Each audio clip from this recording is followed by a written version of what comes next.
Today we're going to talk about the foreign exchange market and what shifts the foreign exchange market. So, when we have supply and demand of currencies, we need to figure out who wants which currency between two countries and why would the people want that currency? Why would they demand it?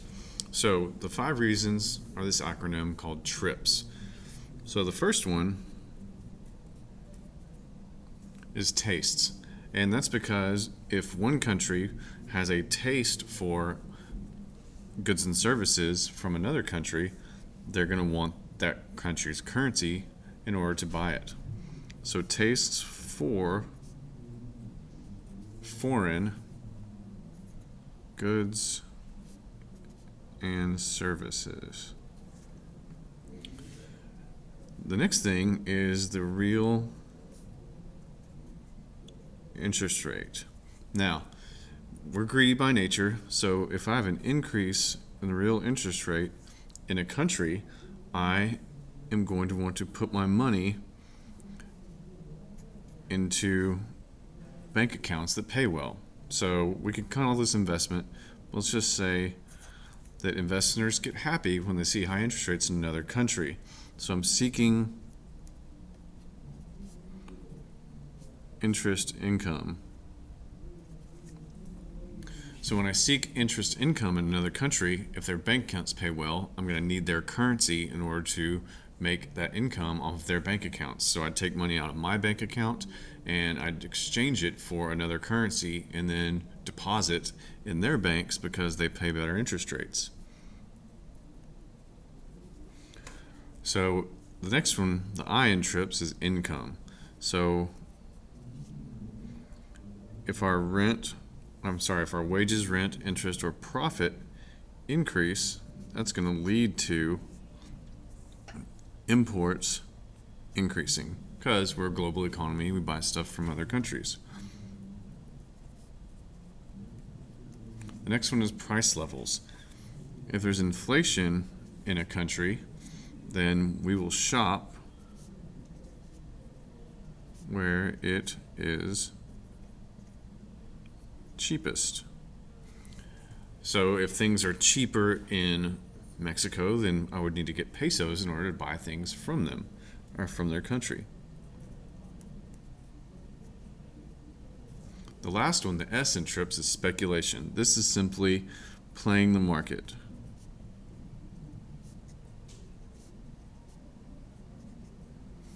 So buy low, sell high. If I want to try and make some money off the market, I can literally buy a currency when it's lower in exchange rate, wait till it goes up, and then sell it, just like you would a stock or a bond, or, well, not a bond, like a stock, yeah. Okay, so let's practice shifting between, or practice the supply and demand of US dollars and Japanese yen. So if US tourists love Japan,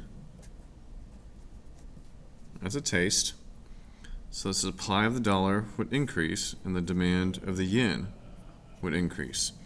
This is that way because whenever we go to exchange something, say for example, this is US dollars and these are Brazilian real.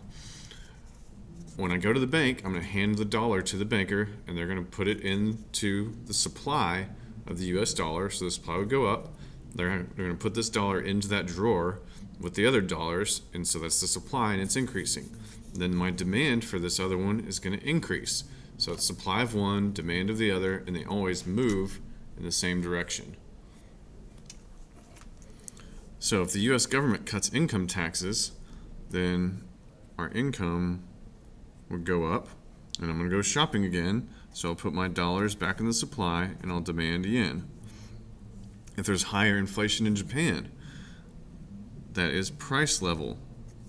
So now all of a sudden, what am I going to want? I'm going to want US dollars, so I'd end up taking those out of the supply, or the demand for those would go up, the supply of the yen would go up.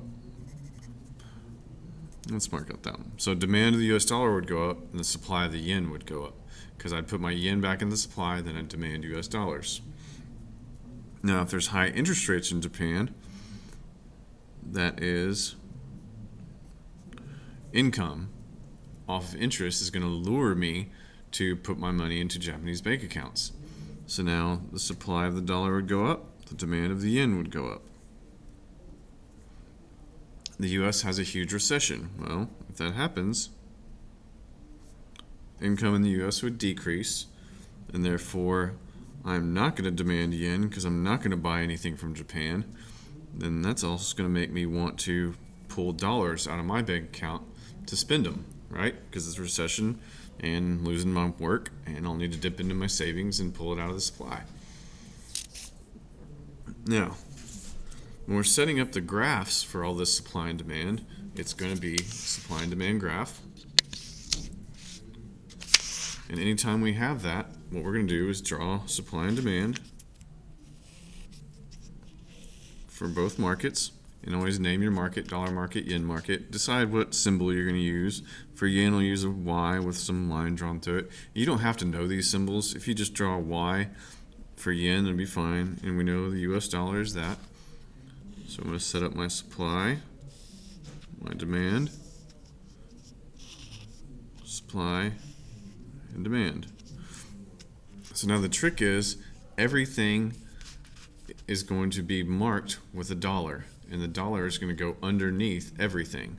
So it's the supply of the dollar, it's the demand of the dollar, it's the quantity of the dollar, and then it's the dollar divided into the yen. So I'm going to put yen over the dollar. So we have equilibrium where they come together, supply and demand, just like everywhere else. And that's going to be our exchange rate, and we use an E for that. Oops. And we'll also have Q for quantity. So then we'll do the same thing with the yen market. I know it's going to be the letter Y underneath everything. So it's the supply of the yen, the demand of the yen. It's the quantity of the yen.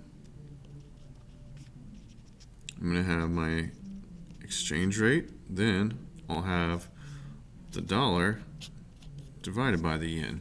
So now I have my two markets established, and they are supply and demand. So whatever example I'm given, or whatever scenario I have to solve based on shifters, I would then shift these two graphs.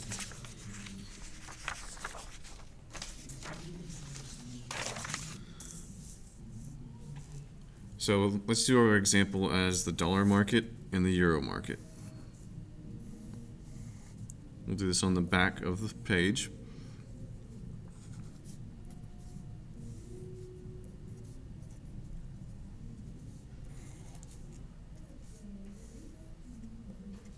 I'm just going to use the euro as like a C with two lines through it. The dollar is still the dollar.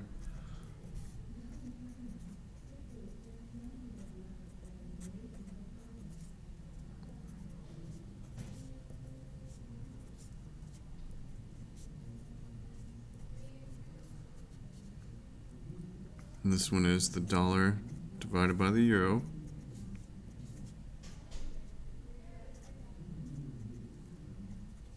Now we're going to markets. So whatever happens in the market, let's say, for example,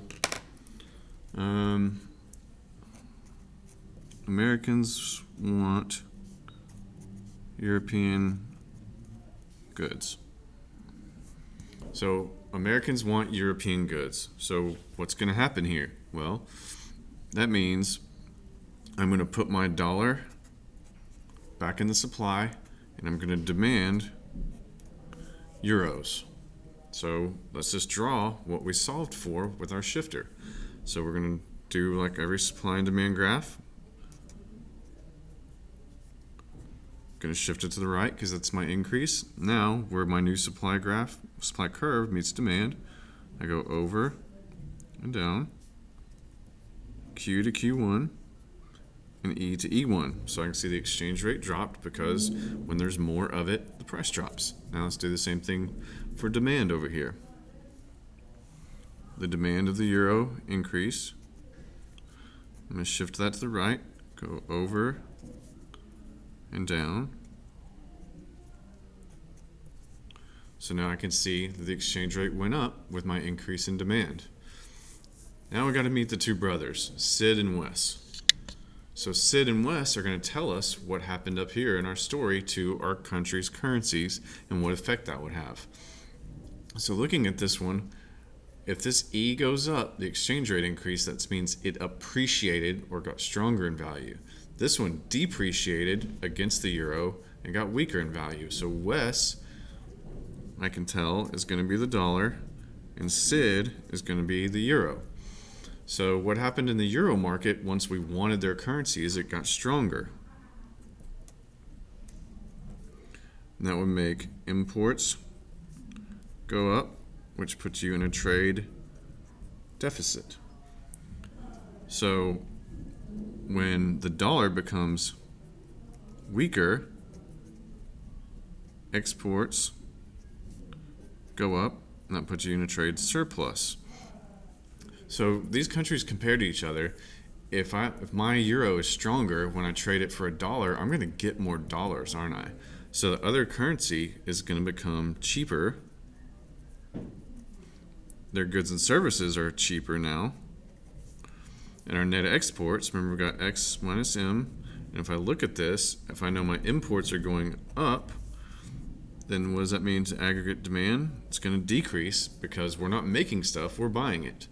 And the opposite is going to be the other currency. When I trade my weaker dollar, I don't get as many euros because it's not worth as much. The other currency is going to become expensive, and goods and services become expensive from Europe. But the good thing is, what's going to happen to my exports? X minus M, exports go up. That's going to make aggregate demand go up. So this kind of trade balance, this back and forth between currency exchange, is actually beneficial. Even though your currency is weaker for a little while, you'll start working more and your income will go up, then you'll demand the other currencies. So it's a good balance for aggregate demand. All right, so that is our shifting of the foreign exchange graphs on unit 6.3.